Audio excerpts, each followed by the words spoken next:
Hi అందరికీ సొరకాయ పకోడీని prepare చేసుకుందామా. దీనికోసం సొరకాయని శుభ్రంగా కడిగేసుకొని పొట్టు తీసుకోండి. తర్వాత తురిమేసుకోండి. దీంట్లోనే 2 ఉల్లిపాయలు సన్నగా తరిగి పెట్టుకొని వేసుకొని 4 పచ్చిమిరపకాయలు, 2 అంగుళాల అల్లం ముక్కలు, గుప్పెడంత కరివేపాకును, అలాగే టేస్ట్కి తగినంత సాల్ట్ వేసుకొని బాగా గట్టిగా ప్రెస్ చేస్తూ మిక్స్ చేసేసుకోండి. కప్పు శనగపిండి, పావు కప్పు బియ్యం పిండి, పావు టేబుల్ స్పూన్ జీలకర్ర వేసుకొని ఇప్పుడు పిండిని బాగా మిక్స్ చేసుకోండి. కొద్దిగా వాటర్ పోసుకుంటూ పిండిని మిక్స్ చేసేసుకోవాలి. ఈరోజు నేను కట్టుకున్న శారీ అనూస్ కలెక్షన్స్ వాళ్ళ దగ్గర తీసుకున్నానండి. Soft Lenin saris.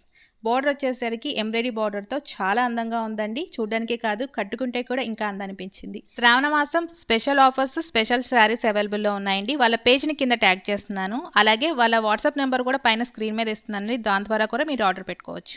ఇప్పుడు కలుపుకున్న పిండిని పక్కన పెట్టేసేసుకోండి. పకోడీ పిండి ఎలా కలుపుకుంటామో ఆ విధంగా కలుపుకున్నాక వేడి నూనెలో ఈ పకోడీని వేసేసుకొని అటు ఇటు తిప్పుకుంటూ క్రిస్పీగా ఫ్రై చేసుకోండి.